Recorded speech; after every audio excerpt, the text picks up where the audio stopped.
How to see Instagram password if you forgot it. In this video, I will show you how can you easily get access to your Instagram's account password if you have forgotten in case. So without any delay, let's get started. For that, firstly open Gmail application and click on your profile icon. Then go to manage your Google account and then scroll to go to security. Then after you need to scroll below and go to password manager.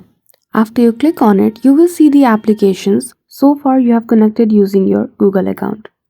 And then you need to click on Instagram. Now as you can see there are 5 accounts. Now it will ask for verification of your PIN code before you open it. Choose any account whose password you want and then you can see it. So that's all. That is how easily you can get access to your password of Instagram account if you have forgotten in case. So I hope you found this video helpful. If you did, don't forget to give it a thumbs up and subscribe to our channel for such tutorial. Thank you for watching till the end.